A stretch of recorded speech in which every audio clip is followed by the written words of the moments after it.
مجھ سے ایک شخص ملا، ایک شخص، اس نے علیحدگی میں ملاقات کی، مجھ سے کہا میں کوئی بات عرض کرنا چاہتا ہوں۔ میں نے کہا فرمائیے۔ مجھے کہنے لگا کہ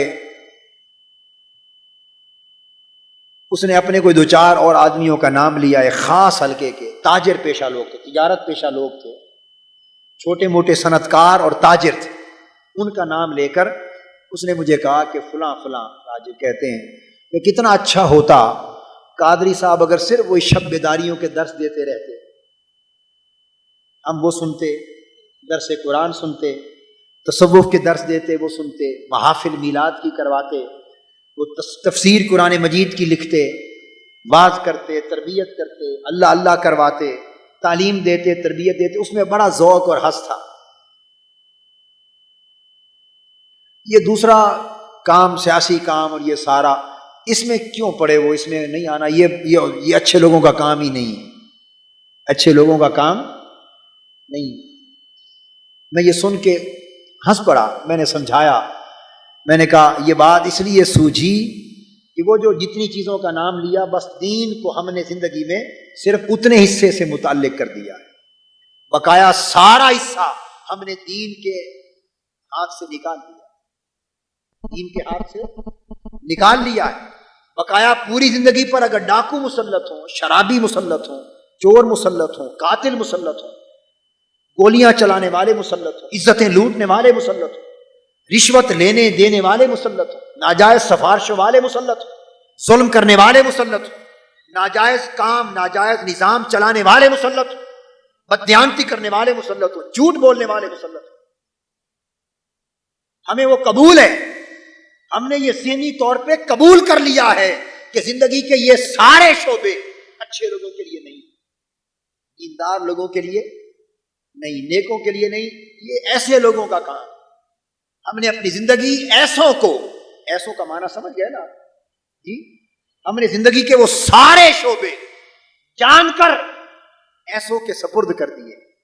ایسوں اور تیسوں کے سپرد کر دیے، اور دین کا معاملہ فقط جمعرات تک رکھ لیا، اور جمعے تک، اور لکھنے تک، اور پڑھانے اور پڑھنے تک، تاکہ اس کا کوئی اثر عملی زندگی پر براہ راست مترتب نہ ہو۔ میں یہ عرض کرنا چاہتا ہوں کہ وہ جو ایک طلب آج اس چیز کے سننے کی ہے، اگر اس بڑھتے ہوئے اندھیرے کے خلاف آج کمر ہمت باندھ کر جہاد نہ کیا گیا، اس بڑھتے ہوئے اندھیرے کے خلاف، اس بڑھتی ہوئی بدعہدی کے خلاف، بے دینی کے خلاف اگر جہاد نہ کیا گیا اور زندگی کے وہ بہت سے حصے اس بے دینی کی گرفت سے نکالے نہ گئے، یہ تھوڑا سا جو ذوق دین کا بچ گیا ہے، چند سالوں کی بات ہے، یہ بھی نہیں رہی۔ یہ مسجدوں میں جو آبادیاں نظر آ رہی ہیں، خدا جانے یہ کیا ہو جائے۔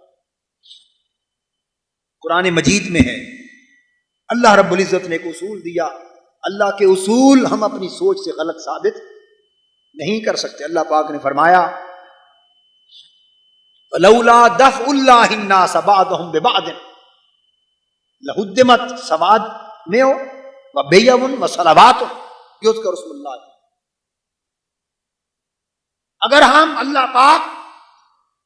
بعض لوگوں کے ٹکراؤ کے ذریعے بعضوں کا خاتمہ نہ کرتا، لولا دفع اللہ الناس بعضهم ببعض، اگر اللہ تبارک و تعالی اس کشمکش، مختلف جماعتیں، مختلف طبقے، مختلف گروہ، مختلف تنظیمیں، مختلف لشکر، اگر ان کی باہم کشمکش، ٹکراؤ، تصادم، اس کے ذریعے بعضوں کو بعضوں کے ذریعے نہ ہٹاتا، بعضوں کو بعضوں کے ذریعے نہ ہٹاتا، اور اس کشمکش کو، اس جنگ کو، کوشش کو چھوڑ دیتا، تو فرمایا کیا ہوتا؟ لوگوں وہ تمہاری عبادت گاہیں، اگر عیسائی ہو تو تمہارے گرجے،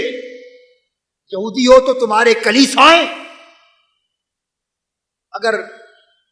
مسلمان ہو تو تمہاری مسجدیں، تمہاری خانقاہیں، تمہاری عبادت گاہیں، یذکر اسم اللہ، جن میں اللہ کا نام لیا جاتا ہے، عبادت کی جاتی، آذانیں بلند ہوتی، جن میں تکبیر ہوتی ہے، جن میں نماز سجدے ہوتے، اللہ کا ذکر کیا جاتا ہے، فرمایا اگر دنیاوی سطح پر اللہ پاک لوگوں کے ذریعے بازوں کو ٹکرا کر ختم نہ کرتا تو تمہاری مسجدیں ویران ہو جاتی. مسجدوں میں اللہ کے نام لینا بند کر دیے جاتے. تو مسجدیں اگر آباد ہیں تو اس مارکا آرائی سے آباد ہے. اگر مسجدیں آباد ہیں تو اس مارکا آرائی سے آباد ہے جو مسجد سے باہر ہو رہی ہے. یہ اللہ پاک کا قاعدہ ہے, اللہ کا دیا ہوا قانون ہے. چونکہ وہ بیشتر زندگی وہ مسجد سے باہر گزر رہی ہے. بیشتر زندگی ہماری مسجد سے باہر گزر رہی ہے. اگر اس زندگی کو دین کے تابع نہ کیا گیا تو آنے والے وقت میں مسجد کی زندگی خود بخود ویران ہو جائے. شیخ الاسلام ڈاکٹر محمد طاہر القادری کے آفیشیل یوٹیوب چینل کو سبسکرائب کریں اور بیل آئیکن کلک کریں.